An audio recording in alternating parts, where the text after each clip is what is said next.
très technique.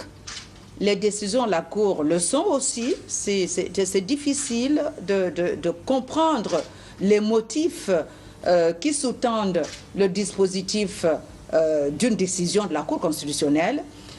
Nous nous sommes dit, dorénavant, la Cour doit organiser assez souvent des journées portes ouvertes en son sein pour pouvoir organiser des séminaires aussi à l'intention des citoyens qui le désirent ou pourquoi pas des acteurs politiques.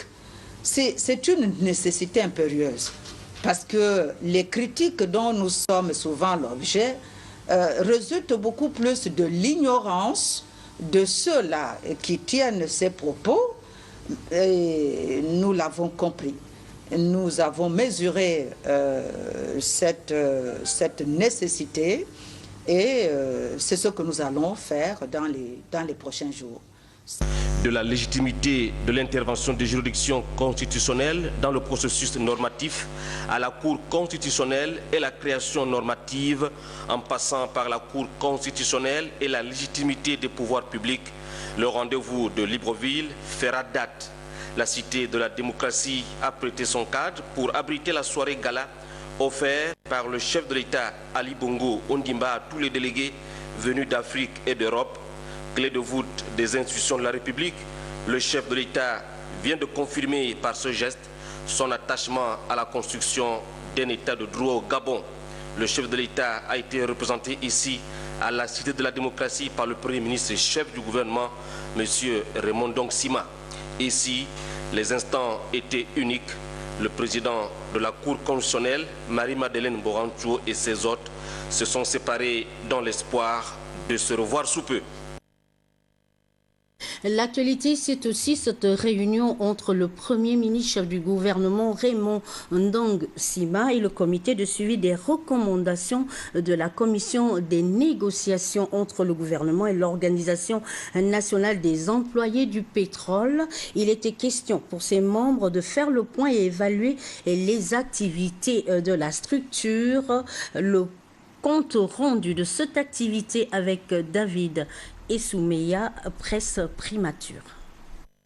Faire le point et évaluer les activités du comité de suivi des recommandations de la commission des négociations entre le gouvernement et l'Organisation nationale des employés du pétrole ONEP, à quelques mois de l'expiration de son mandat, c'est tout le sens à donner à ce conclave qui a réuni tous les membres de ce comité autour de son président, le Premier ministre chef du gouvernement Raymond Ndong Sima. Les métiers du pétrole représentent un extraordinaire gisement d'emploi direct et indirect, qui peut offrir au gouvernement les leviers nécessaires et suffisants pour apporter une réponse forte à la question du chômage et légitimement prétendre au partage de la prospérité nationale. Le secteur pétrolier constitue un point douté le levier de l'économie gabonaise. L'occasion pour l'ONEP de soulever la problématique de l'inadéquation formation-emploi à travers le concept employabilité.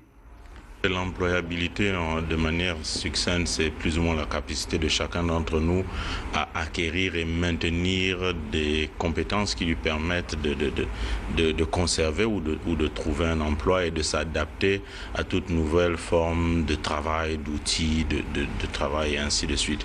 Donc ce que nous essayons de dire ici, c'est qu'il faut que pour les quelques prochaines semaines ou les prochains mois qui nous restent au sein du comité de suivi, que nous nous attelions à mettre en place les conditions qui font en sorte que les élèves, étudiants et jeunes professionnels gabonais soient employables par les sociétés de la place. Chargé de traduire en acte le plan stratégique Gabon émergent à l'horizon 2025, le Premier ministre s'est prononcé sur l'avenir de cette entité. Dans les prochains jours, au niveau du gouvernement, nous allons nous asseoir, examiner le dossier et certainement regarder les différentes questions qui ont été soulevées ici, de façon que nous donnions à nous-mêmes d'abord des réponses à ces questions, avant de reprendre le langue avec les uns et les autres. La création du comité de suivi a été une bonne inspiration parce que finalement, ça a permis aux trois parties de s'asseoir, de parler et de gérer un peu le climat social pendant cette période. Porté sur les fonds baptismaux en 2010, le comité de suivi est composé d'un comité de pilotage et d'un secrétariat permanent. Il est chargé, entre autres, de suivre et de veiller à la mise en œuvre des recommandations de la commission de négociation entre le gouvernement et l'ONEP, puis d'élaborer régulièrement des rapports d'étape d'audition au Premier ministre. Le bureau de l'Union gabonaise des professionnels de la communication au Conseil national de la communication, avec Guy Bertrand Mapangou, le président du CNIC, les membres de cette fédération syndicale ont évoqué les problèmes qui minent le secteur. Le compte rendu de Rodrigue Tessamwanga, Félix Moudi-Bangoui. L'entretien que le président du CNC, Guy Bertrand Mapangou, a accordé à l'Union gabonaise des professionnels de la communication a duré près de 2 heures d'horloge. Le fonctionnement du secteur, les conditions de vie et de travail des communicateurs ont constitué la trame des échanges. Depuis que le président a été nommé et installé, nous n'étions pas encore venus le voir et nous nous sommes fait un devoir donc de le rencontrer ce matin pour lui faire le résumé des préoccupations des communicateurs, même si lui, organe de régulation, il n'a pas toujours les moyens de régler les problèmes des communicateurs. Toutefois, dans ses prérogatives, il y avait le chapitre de la révision du Code de la communication, peut-être soulever le problème de la Commission nationale de la carte professionnelle de presse qui ne se tient pas depuis bientôt 1 année. L'UGPC fédère à ce jour le syndicat de la première chaîne, le Ciprocom ID et le SICA 1. Le syndicat des communicateurs d'Africa numéro 1. Le président du CNC est d'abord un homme du métier, donc il ne pouvait qu'être attentif à nos problèmes. Il estime pouvoir amener sa petite contribution à l'édifice commun. C'est un communicateur, donc sa contribution est la bienvenue. Nous nous en réjouissons davantage. Il faut dire que l'Union gabonaise des professionnels de la communication est déjà affiliée à l'UGIPAC, l'Union des syndicats de la presse d'Afrique centrale. Le Gabon, à l'instar de la communauté internationale, célèbre demain la journée mondiale de la vue. Un discours circonstanciel a été prononcé par le ministre délégué à la Santé. Dans l'immédiat, nous vous proposons un extrait. Nous l'écoutons. National, le Gabon, notre pays, célèbre la journée mondiale de la vue. C'est l'occasion pour le ministère de la Santé de promouvoir la santé oculaire et la lutte contre la cécité. Une bonne vision nous aide à développer et à maintenir une vie sociale de qualité en s'épargnant la gêne ou l'handicap provoqué par la baisse de capacité visuelle liée à l'âge, aux maladies telles que le diabète, l'hypertension artérielle et les infections microbiennes. D'où le thème de cette journée, mieux voir, bien-être. Il y a 10 ans, le gouvernement, à travers le ministère de la Santé, a mis en place le programme national de lutte contre la surdité et la cécité.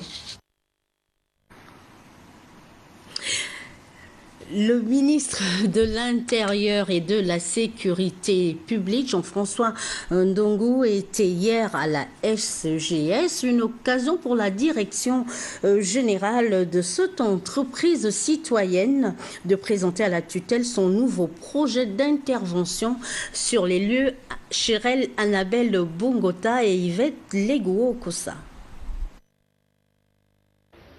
La SGS, du simple gardinage, vire vers les nouvelles technologies, les meilleurs moyens qui concourront dans la fiabilité à la sécurité des personnes et des biens.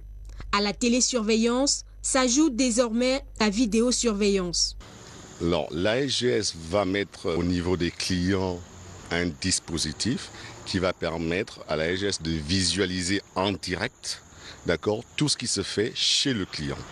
Et en cas d'infraction, nous avons des groupes d'intervention qui vont intervenir rapidement. Le patron de la sécurité gabonaise, Jean-François Ndongo, au siège de l'entreprise, s'est entretenu avec les responsables. Au cœur de la visite, la présentation des nouvelles installations. Nous avons la même matière, il s'agit de la sécurité, même s'ils sont beaucoup plus orientés vers la sécurité privée et nous avons la sécurité publique, mais c'est une partie de la sécurité publique et nous avons donc la même préoccupation et à ce titre nous devons avoir une collaboration et nous devons travailler selon la loi de la République gabonaise. La SGS, pour conduire à bien la mission de sécurité, a un projet qui lui tient à cœur pour cette année 2013. La création d'une unité des entreprises de sécurité privée en tant que leader national dans le domaine. Aujourd'hui, nous constatons la naissance de plusieurs entreprises dans ce secteur-là, mais il n'y a aucun contrôle. Vous savez quand même que nous manipulons des armes, et si tout individu doit créer une entreprise du secteur privé avec des armes, on ne sait pas en quoi ces armes pourront servir demain. Donc c'est pourquoi, pour nous, il est utile de réglementer le secteur de telle sorte que la création d'entreprises dans ce secteur soit réglementée par le gouvernement. La société, implantée sur toute l'étendue du territoire, est le premier employeur du Gabon après l'État. Actuellement, de nouveaux produits de géolocalisation sont en étude sur le terrain, d'autres avantages en matière de sécurité. Chérelle Annabelle Bungota, que vous allez retrouver demain dans le cadre du journal de 13h. Par ailleurs, les partenaires au développement que sont la BAD, le PNUD et l'ambassade du Japon sont allés s'imprégner du fonctionnement du Centre de développement des entreprises, le CDE, qui a une expertise dans l'octroi des agréments en très peu de temps sur les lieux. Patrick Simangoy et Victor Mundunga. Le Centre de développement des entreprises, créé il y a plus de 2 années par le chef de l'État, continue de susciter l'admiration des partenaires au développement. L'amélioration du climat des affaires au Gabon, c'est le leitmotiv du CDE. En rendant visite à cette institution, les représentants de la Banque africaine de développement, du Programme des Nations Unies pour le développement et la chargée d'affaires de l'ambassade du Japon au Gabon sont allés voir comment le CDE procède depuis sa création à la fabrication et l'octroi de l'agrément. La vision du président de la République, notamment la mise en œuvre de la stratégie de l'émergence, est en cours et mise en place parce que nous sommes conscients, les partenaires de développement, que la promotion du secteur privé est un déclencheur de la croissance et la promotion du secteur privé donc, permet la création donc, de l'emploi. Le Gabon est aujourd'hui classé à la 158e place par le Doing Business, soit 4 places en plus de gagner en matière de création d'entreprises. Nous avons vu également les efforts de la direction générale pour donner corps à l'ambition du Gabon d'être un pays émergent dans les prochaines années. Donc nous avons constaté avec plaisir que donc, la performance du Gabon en termes de Doing Business qui était de 58 jours pour la création d'une entreprise il y a quelques années est passé effectivement à 10 jours environ maintenant. Cela est important. J'ai trouvé cette visite très encourageante dans la perspective de Gabon émergent et c'est tout à fait dans notre ligne de coopération de promouvoir l'entreprise japonaise pour arriver au Gabon dans le futur. Donc bien évidemment l'ambassade du Japon veut coopérer étroitement avec la CDE. Les représentants des partenaires au développement se sont rendus dans les différents services du CDE pour toucher du doigt l'ampleur de la tâche qui lui a été confiée par les plus hautes autorités gabonaises. Nous rappelons que le CDE a été créé il y a 2 ans. Les résultats attendus par les pouvoirs publics sont déjà perceptibles. De janvier à septembre 2012, on note plus de 6300 dossiers traités. L'analyse de Patrick Simangoy. La dynamique insufflée dans le milieu des affaires au Gabon par le chef de l'État Ali Bongo Ondimba constitue aujourd'hui une valeur ajoutée dans l'accélération de création des entreprises. De janvier à septembre 2012, en cours, le CDE a initié 5179 dossiers de création d'entreprises, toutes formes juridiques confondues. Sur la même période, 1200 entreprises ont fait l'objet d'une modification, tandis que 8 ont vu leurs activités définitivement cesser. De janvier à septembre, 6300 dossiers au total ont été traités au Centre de développement des entreprises. Je suis au service de la République et je serai toujours au service du pouvoir rationnel légal. Du moment où le chef de l'État a donné des instructions, notre rôle, c'est de mettre en musique ces instructions sans état d'âme. Nous sommes tous pour le développement de notre pays. Et chacun, dans son secteur d'activité, doit comprendre que les intérêts du Gabon transcendent les intérêts personnels, les intérêts égoïstes. Et c'est pour cela, je dis, en ce qui concerne la politique de l'émergence, je me tiens toujours à la disposition de la République et du pouvoir rationnel légal. La visite de ses partenaires de développement OCDE est vue comme un motif de satisfaction pour le premier responsable du dit centre. Au sortir de cette visite, ils ont constaté que des efforts énormes ont été accomplis. Pour une fiche circuit qui prenait 58 jours, aujourd'hui, nous la faisons, nous la délivrons en 10 jours pour des entreprises sociétaires. Et pour des entreprises individuelles, aujourd'hui, nous délivrons l'agrément au bout de 2 jours, donc en 48 heures. Ce qui a entraîné les opérateurs, les partenaires au développement à féliciter les efforts non seulement du gouvernement, mais aussi de la direction générale du Centre de développement des entreprises qui met en musique la politique économique du chef de l'État. On peut le dire sans risque de se tromper que l'activité à mi-parcours du CDE commence à donner les résultats escomptés, c'est-à-dire créer les richesses à travers la mise en place d'un puissant tissu d'entreprise. Le président du Sénat porte à la connaissance des mesdames et messieurs les sénateurs que le programme des travaux législatifs est fixé comme suit. Jeudi 11 octobre 2012, Commission des lois et des affaires administratives, 10 heures, réunion de la commission ad hoc chargée d'examiner la proposition de loi fixant le régime des associations d'inspiration religieuse au Gabon, Salles et Jeunes à Mogo.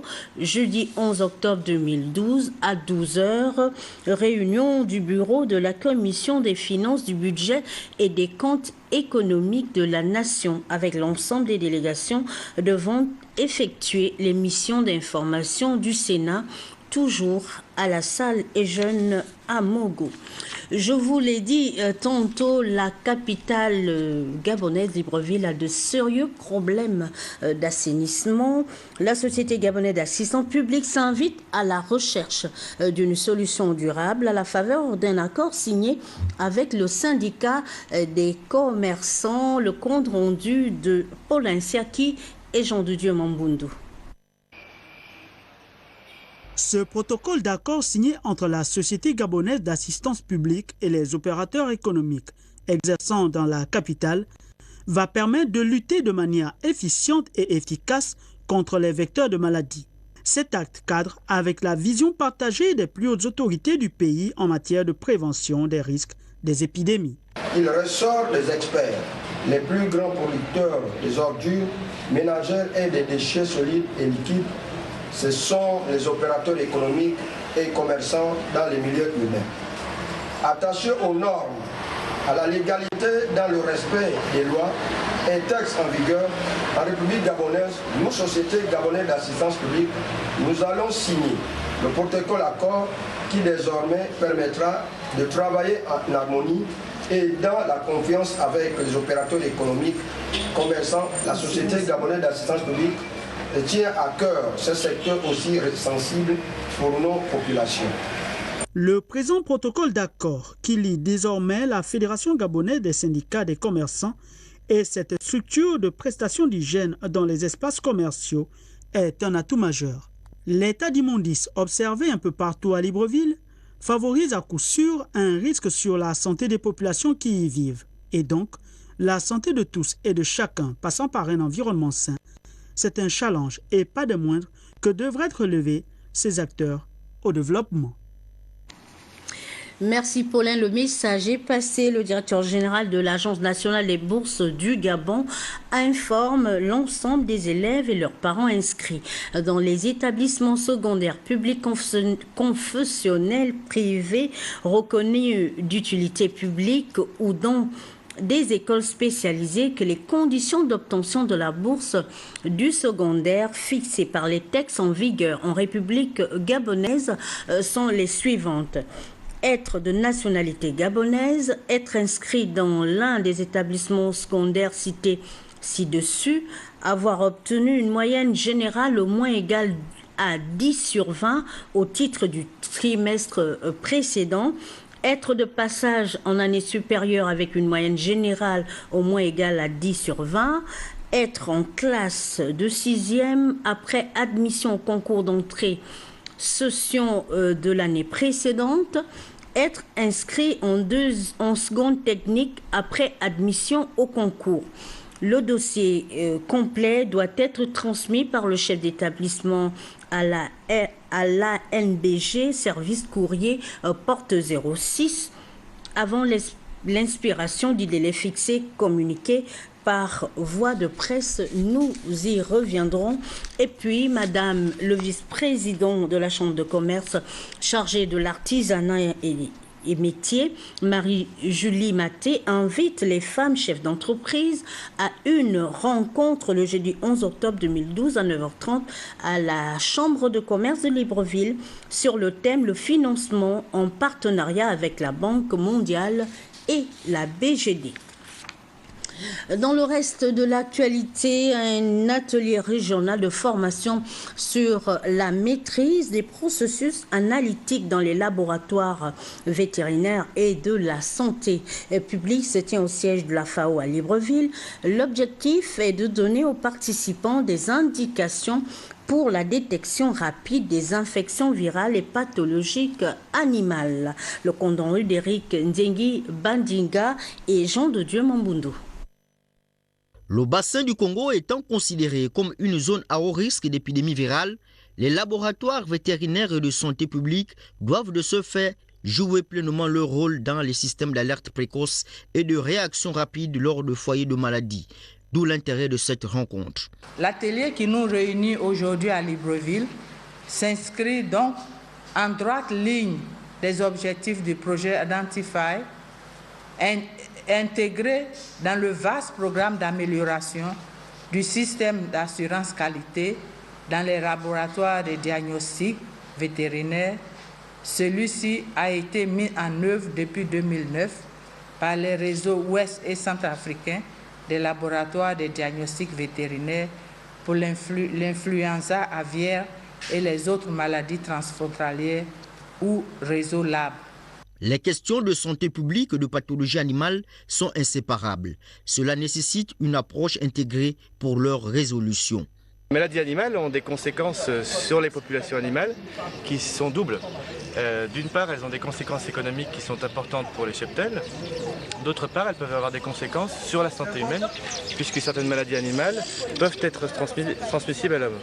Donc l'intérêt pour les populations, c'est à la fois de garantir des ressources alimentaires qui sont stables, mais aussi de protéger les populations humaines de maladies animales transmissibles. Le raffermissement des aptitudes des cadres des laboratoires de diagnostic vétérinaire à maîtriser les analyses effectuées dans leur structure est fondamental. On va parler de la maîtrise des processus analytiques. Cette session va être plutôt orientée sur les méthodes et les moyens qu'on a pour contrôler que les analyses sont faites correctement avec des matériaux de référence particuliers. Les résultats de l'atelier favoriseront un rendement efficace des politiques de santé animale pour mieux faire face aux crises sanitaires dans les pays du bassin du Congo. Nous parlons maintenant de l'organe moteur du COREP qui a été mis en place après 20 ans d'existence. C'était à la faveur d'un atelier qui a réuni à Libreville les scientifiques et chercheurs membres de la Commission régionale des pêcheurs du golfe de Guinée, Biwaou Mikala Yvette Okosa. La réunion inaugurale du sous-comité scientifique qui s'est ouverte ce jour portait essentiellement sur l'historique et l'état des lieux de la COREP ainsi que sur les principales activités en cours d'exécution. Mettant à profit cette tribune, le secrétaire exécutif a rappelé le devoir qui incombe au pays de la COREP devant la menace de l'épuisement des ressources halieutiques. Il est plus que temps pour nos pays d'adopter des politiques et de prendre des mesures appropriées qui tiennent compte du caractère renouvelable des ressources halieutiques ainsi que de la nécessité de créer des conditions favorables à la promotion d'une gestion durable et responsable des pêches. De son côté, le représentant du président du comité technique a édifié les uns et les autres sur l'attention accordée par les plus hautes autorités aux questions environnementales. L'attention accordée par nos plus hautes autorités aux questions environnementales devrait, grâce à ce type d'organes, créer une dynamique positive et permettre d'éviter des atteintes irréversibles au patrimoine halieutique de nos différents pays, d'une part, et d'inciter à une utilisation plus rationnelle de la ressource, d'autre part. Représentant le ministre délégué, empêché, le directeur de cabinet est revenu sur les objectifs de l'institution. En tant qu'organisation sous-régionale des pêches, la Commission a le devoir, devant la communauté internationale, de veiller à la mise en œuvre effective par ses États membres, non seulement du Code de conduite pour une pêche responsable, mais aussi de tous les autres instruments juridiques internationaux ayant trait à la conservation, à l'aménagement et à la mise en valeur des pêcheries. Il a par ailleurs exhorté les membres du sous-comité scientifique à un engagement sans faille dans l'accomplissement de leur mission. Le membre du bureau politique du département du Komo-Monda, Julien Kogé-Bekale, était au contact des siens, expliquait le sens du discours du président de la République devant le Parlement le 12 septembre dernier. C'est un compte rendu de nos confrères de Téléafrique. Membre du Parlement réuni en congrès le 12 septembre dernier que le membre du bureau politique Julien Kogé-Bekale a sillonné tour à tour les sections A, B et C de la fédération D du Komo-Monda. Le responsable politique de cette fédération a expliqué aux responsables des sections ce qui se cachait réellement dans la notion de conférence nationale souveraine tant réclamée par une certaine opposition gabonaise. Dire que le président de la République n'existe plus, que l'Assemblée nationale où vous avez envoyé votre fils n'existe plus, le Sénat n'existe plus, plus rien n'existe. On s'assoit, on va nommer les députés au BIC, ils vont aller là-bas, ils vont aller maintenant voter la loi à la place d'Alexandre, les députés qu'on a nommés, pas ceux que vous avez votés. Julien Kogé-Bekale n'a pas manqué de rappeler la volonté du chef de l'État à s'ouvrir au dialogue avec le strict respect des institutions et des personnes qui les incarnent comme préalable. Ils ont fait tout ce bruit pendant longtemps. Le président, en tant que chef, les a écoutés, les a observés. Il a dit, devant vous, à l'Assemblée nationale, qu'il n'y aura pas de conférence nationale. Parce que ce n'est pas ça dont les Gabonais ont besoin. Au regard de l'importance du message qu'il y avait à transmettre à la population, le camarade a été accompagné exceptionnellement par le secrétaire général adjoint en charge des élections qui a saisi cette opportunité pour expliquer à la population les nouvelles décisions des responsables du parti. Voilà donc le message du distingué camarade président à ses militantes et à ses militants. 1. Le PDG est toujours là, c'est la force politique sur laquelle il compte. 2. Les hommes, les jeunes et les femmes, il faut maintenant leur faire de plus en plus de place. Parce que pour les femmes, c'est elles qui font vivre le parti et les jeunes, c'est eux l'avenir. Et troisièmement, mobilisons-nous pour permettre à notre président de faire face aux adversaires qui sont là pour leurs propres intérêts et qui veulent l'empêcher de travailler. Au-delà des conditions météorologiques peu commodes, les militants et sympathisants du Parti démocratique gabonais sont venus nombreux à ces échanges. De la même formation politique, l'élu du premier siège de Mouloundou, membre du membre du bureau politique Régis Imongo était également au contact de sa base, expliqué le récent passage du chef de l'État devant l'Assemblée réunie en congrès. Le récit d'Alain Richard Zambazinga. Parler le même langage avec les populations du premier siège du département de Mulundu, c'est le sens à donner à la récente rencontre au CLAC de l'Astroville entre celle-ci et l'élu de cette localité, Régis Imongo. Il était notamment question de paix et de rejet de toute idéologie contraire à ce concept, suite aux sorties toutes azimuts de certains compatriotes se réclamant opposants ou indépendants qui répandent un discours éloigné des préoccupations des populations. L'opposition n'a pas d'âme. L'opposition est actuellement constituée des anciens du Parti démocratique gabonais. Et ces anciens du Parti démocratique gabonais, veulent absolument rester toujours au centre de l'action politique. Nous sommes des indépendants, nous voulons bâtir le Gabon. De quelle indépendance s'agit-il? De quelle indépendance s'agit-il? De quelle indépendance? De quel bord? Quel est le programme? La seule chose, c'est parce qu'on veut toujours rester accroché au pouvoir. La rencontre de Mulundu intervient seulement quelques jours après le passage du chef de l'État devant les élus nationaux réunis en congrès.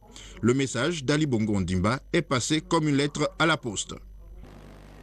Quant à la tenue de la fameuse conférence nationale, nous, ça de Mulundu, vivons dans un terrain borné et foncier dont le propriétaire est le PDG et où doivent se réaliser tous les projets de l'émergence. Nous disons niet. Car l'expérience tirée de la conférence nationale de 1990 n'a eu aucun effet positif sur le bien-être des populations. Disciple de la paix, Régis Imongo a appelé à la vigilance et au discernement, non sans souligner les aspirations profondes du président de la République pour le Gabon. Mulundu aujourd'hui, c'est une ville en chantier. Ailleurs, ce sont des chantiers. À Libreville, à Mouila, à Ndende, à Okoja, à Kéni, à Popa. C'est ce que Ali Bongo Ondimba veut.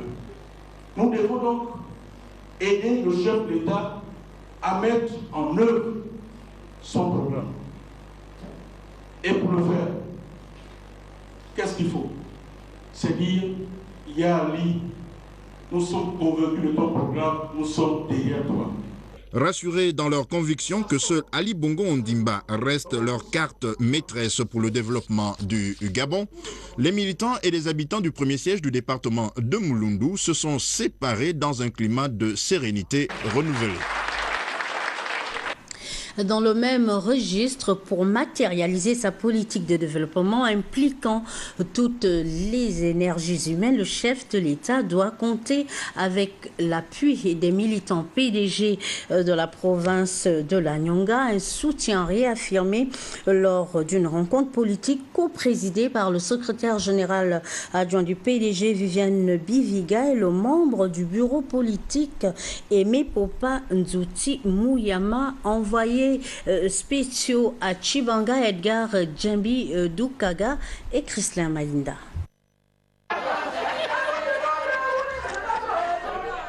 C'est dans une atmosphère digne des joutes électorales et avec un grand sens de responsabilité que la secrétaire générale adjointe du Parti démocratique gabonais, Viviane Biviga, et le membre du bureau politique Aimé Popa Nzouti Mouyama, entourés des cadres et militants du parti, ont présidé cette rencontre d'élection de nouveaux secrétaires fédéraux.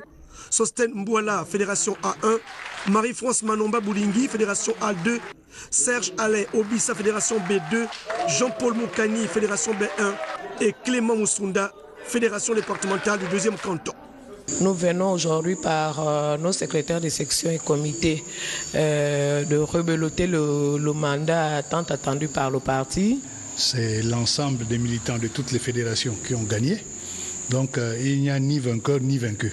Il fallait que nous tombions d'accord au niveau du consensus afin que certains militants ne soient pas mal à l'aise. Leur choix a résidé dans la confiance interne au parti.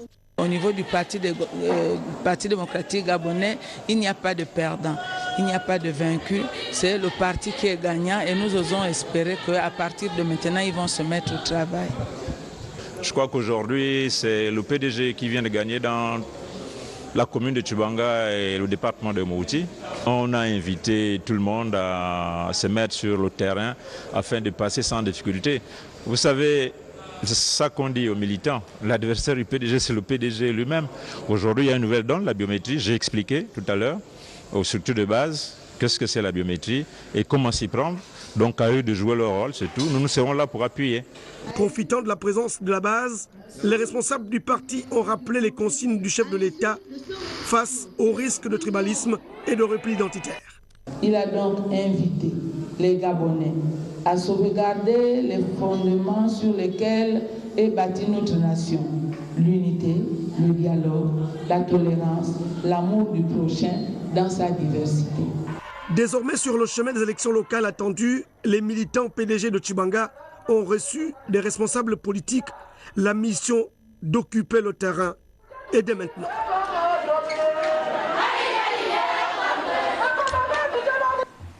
Voilà, nous rappelons que le Gabon, à l'instar de la communauté internationale, célèbre demain la journée mondiale de la vue. À la fin de cette édition d'information, vous aurez le discours, l'intégralité du discours circonstanciel qui a été prononcé par le ministre délégué à la Santé. Merci pour votre attention. Bonne soirée chez vous. À demain, 20h.